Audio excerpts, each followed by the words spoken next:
Hey guys, wanted to quickly show you how to update your OneGauge hub.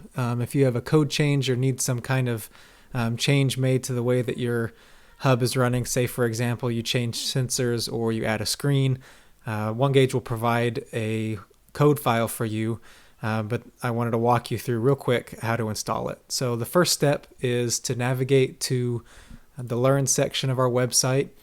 You can also reach this website by typing in your search bar, theoneGauge.com/FAQs. Right here, we're going to click on FAQs and documentation. This is going to bring you to all the instructions. Okay, you can reference these instruction manuals. For this, you're not going to need them. The first thing you're going to need to do is click on this OneGauge code updates file link right here. It's going to take you to a folder, and then what you can do is download, right-click, and download this OneGauge code update folder. Okay, so that's going to zip and download for you. This folder is going to contain basically everything you need except for the specific file for your setup that OneGauge will provide. So when you open that folder, wherever you save it, I save everything to downloads.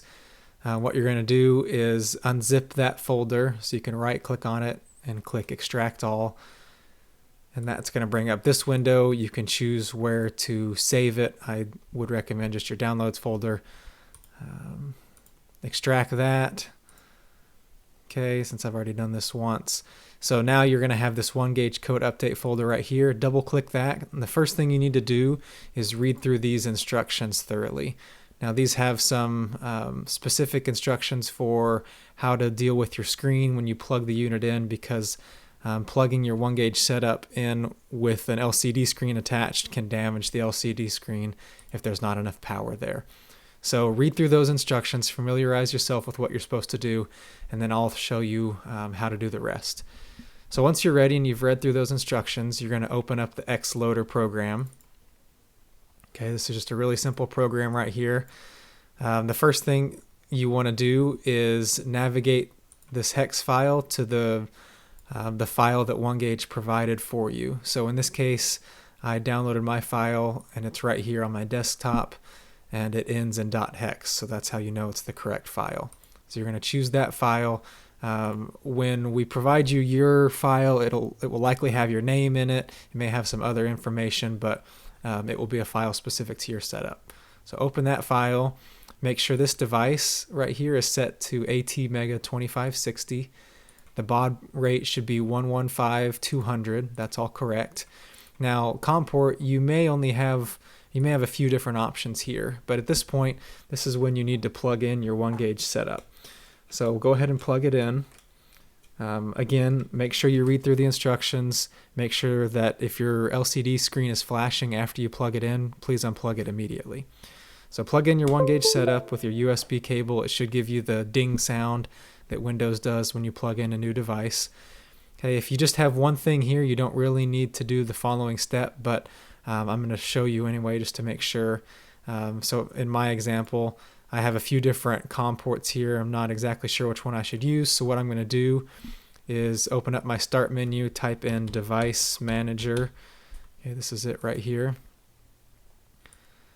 Okay, and then I'm going to go to this ports, COM and LPT, open that, and what I'm looking for right here is Arduino Mega 2560, and it's that number that I need, COM50. Okay, so I'm going to use my COM50, and then what I'm going to do, once I double check everything is correct, make sure my hex file is selected, I'm going to go ahead and hit upload.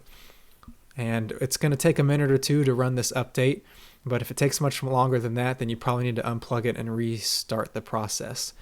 In this case, after it runs, it's going to give you a message that's saying X number of bytes uploaded. So in this case, it's about 190,000 bytes uploaded. Your number may very well be different, and that's fine.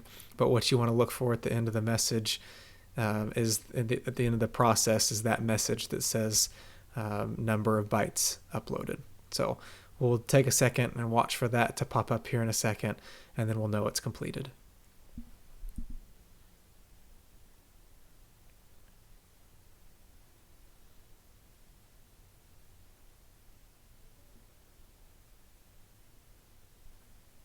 Okay, there we go. So 191,000 and such bytes uploaded. We know that the process is complete and that it uploaded successfully. So if you need to do this process in the future, I recommend just keeping this folder here.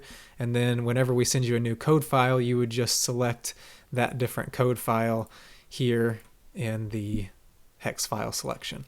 So as always, if you have any questions, please reach out to us, info@theonegauge.com. Thanks.